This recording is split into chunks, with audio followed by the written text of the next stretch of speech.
Starlight. Today we are going to work on the companion video to these Strappy Jane booties, and I'm going to show you how I did the embroidery on these booties. So I've got my first one done, and we're going to work on the second one. So all you're going to need to get started is some embroidery floss, DMC floss, and I just got mine at my local craft store, and I picked the colors that I wanted. So I'm using the pink, the yellow for the centers, and then the green for the leaves that go around. And just so we all know, I'm going to add a little disclaimer here and let you know that I do not embroider. These shoes was one of the first time that I ever tried my hand at actual embroidery. I've done cross stitch before, but not actual embroidery. So if any of you actually know how to embroider, maybe you can leave some tips and tricks in the comment section below. Otherwise, I'm just going to show you what I did. I've watched a couple of YouTube videos, and best to my knowledge, I'm going to show you what I did. So on my original slipper that I just showed you, there are 3 flowers. So what I do is I kind of eyeball where the center of the toe box is, and then I just pick where I want my flowers to be. So sometimes I'll find a stitch that I kind of want to make the center of my flower, and then I'll make the petals around it. So I'm going to choose this stitch right here, and I'm going to start from behind or from inside, and I'm just going to bring my thread through, leaving a bit of a tail, and I'm just going to work it this way. So we're going to work on the center of the flower. Whoops. And I believe this is called just a satin stitch. So you just take your thread, find the next spot that you want to work into, and find the next spot to stick it in. Just like that. And so we're working on the center of our petal, just like that. And I'm going to pick 3 spots to work on. So just keep going through, back and forth. Your spot till you get a center that you are happy with. Whoops. Right in there. Okay. So I'm probably going to add a few more stitches onto this second side here, and then I'm going to add 3 more centers for my flowers, and I'll be right back. So just keep going back and forth, figuring out where you want your flower center to be, and about what size you want your flower center to be as well. Okay, there you go. And I have this variegated DMC floss, so it adds a little bit of extra texture. You can see in this one's a little bit orange, yellow, and then some yellow, and even a little bit of white kind of showing through in there. You can't really see the white too good, but all right, so I'll be right back. I'm going to finish doing my centers for my flowers. Okay, so I finished the first little flower center, and I just wanted to kind of show you what that looks like. Then I'll pick another spot. Depending on where I want my next flower to go, I might just do my next one in this area here, and then do my last one maybe somewhere on this side.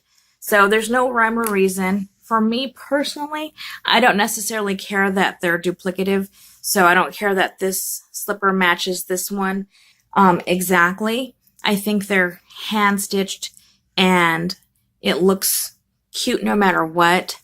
But if you're the type that has to have it looking matchy, just hold them next to each other and kind of eyeball it. You can even count over how many stitches you've done and which stitch that you did your center in, and kind of try to match it that way. But since for me personally it doesn't matter, I'm just going to pick another stitch over, and I'm going to try to remember that I have leaves or petals that I'm going to work around my flower, so that I'm not going to put my centers too close to one another. Okay, so I'll be right back. Okay, so you can see that I have my next flower center, and I'm going to work my last flower center somewhere in here. So I'm just going to pick a stitch and start working in it.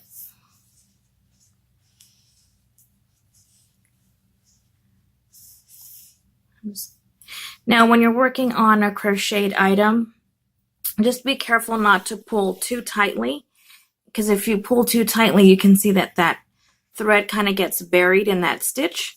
So you want to keep it with just enough tension so that they're not going to pull up, but not too tight where you're going to bury your stitch, okay? Or bury your thread into that stitch. Now you can make these centers a lot bigger, and you can do more petals, you can do bigger petals. It's kind of up to you what your own little vision of the flowers are. You can add dozens of flowers if you like. You can just do one big one. This one I've done 3, so I'm going to keep with 3 here. I could add a 4th one there if I'd like, and I might just add a 4th and a 5th and just have that one with 3. It's your design. You have the vision, and so you make it what you want it to be. So there we have it, my 3 flower centers. And I'm going to put this needle down. Going to grab my petal color, which is pink, and I'm going to insert it from behind to start my petal. So I'm starting at the first center, and I'm going to just, that is going to be the height of the petal that I'm going to make for this flower.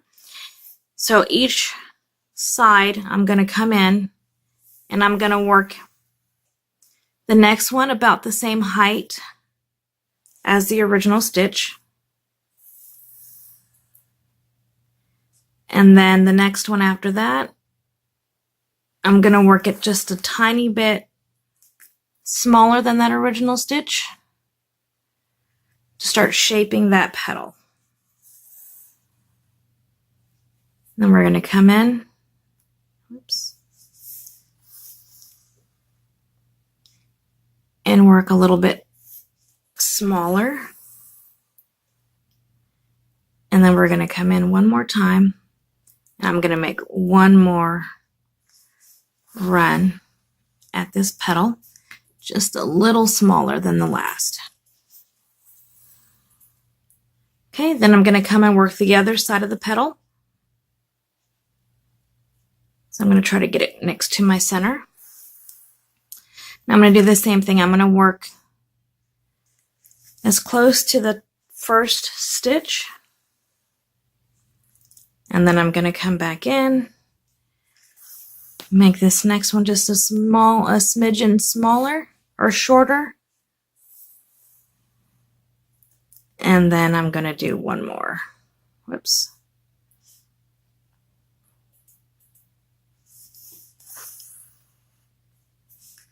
Just a smidgen shorter.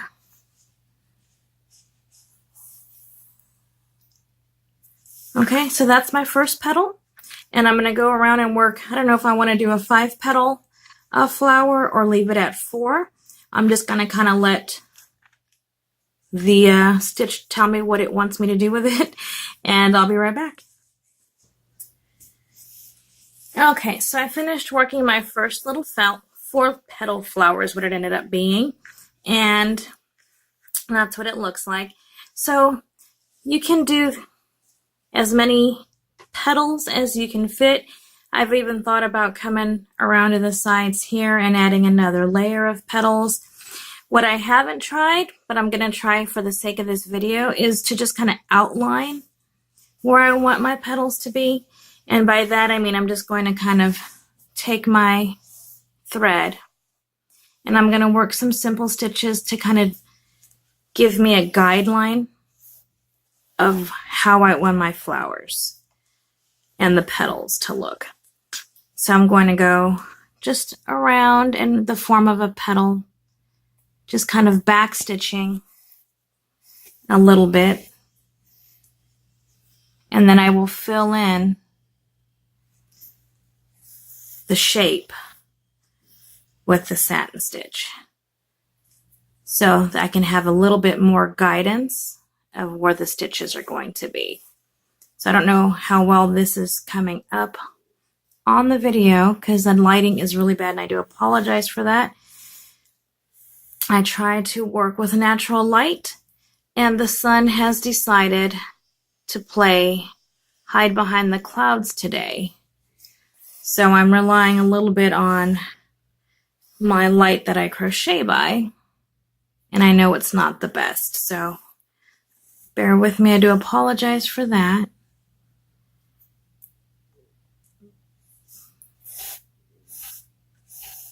But here we go. And I have a lot of thread on my needle.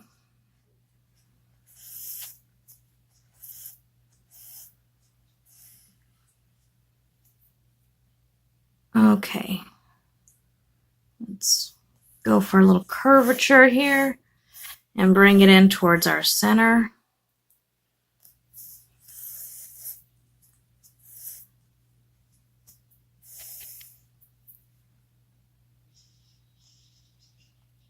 And you can round it out with your thread if it's not perfect to the shape that you want it.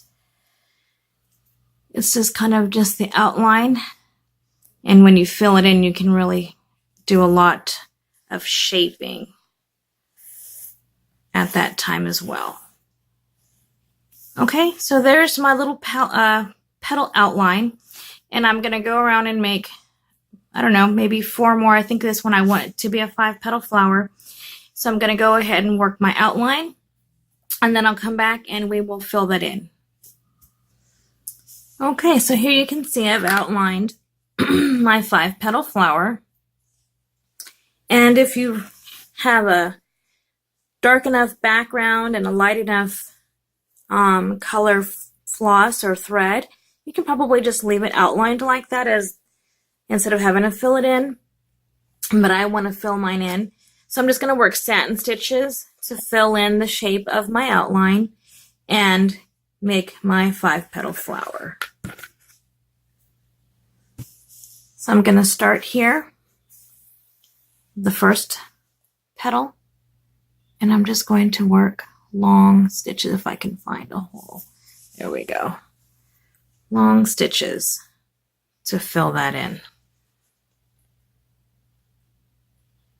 Trying to get it close together. And then find my top. Fill that in.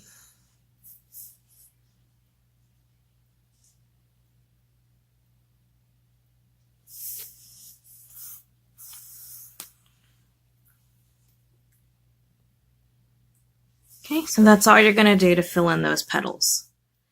So I'll be right back after I fill in mine. Okay, so as I'm going to run, I just wanted to note that I am working over my outline when I'm filling in this petal. So I'm inserting it as close to the center as I can get it without getting the center. And I'm working just on the other end, just outside of my outline. So when we're taught in school or taught how to color and everyone tells us to stay within the lines, this one you want to go just right outside of those lines. Oops, something's caught back here. There we go. Okay, so there we go. Just outside those lines. Okay, so I'm going to continue. Alrighty, so I've got all 3 flowers done. And as you can see, if you compare it to the original, they don't match. And I'm okay with that. If you're not okay with that, that's okay. Because these are mine. And you can do yours how you want them. We are going to work on the little leaves and the little vines now. So I'm going to get my green out. And I'm going to thread my needle. And we are going to start working on our vines. Now with the vines, you can do whatever design, however you want to connect them, whatever makes you happy. So I'm just going to come and start kind of on the side here. And I'm going to start with the leaf. Now how I did my leaves, where I would just make a line and then come on either side of them. That one is going to come a little lower than the original line. And then I'm going to go back into the first stitch, pull it through, then I'm going to come onto the other side of it,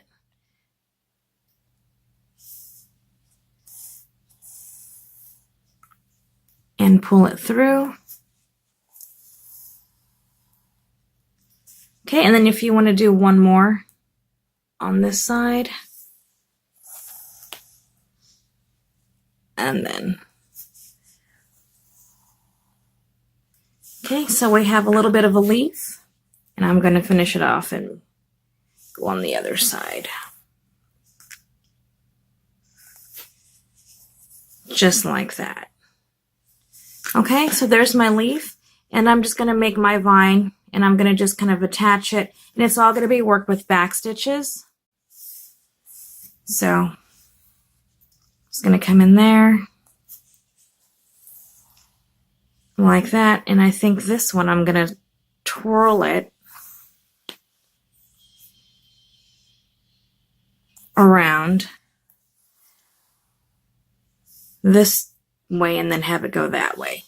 So I'm going to go and work my vine, make my little twirl, and then as I go along I can add not flowers, I can add leaves like I did with this one.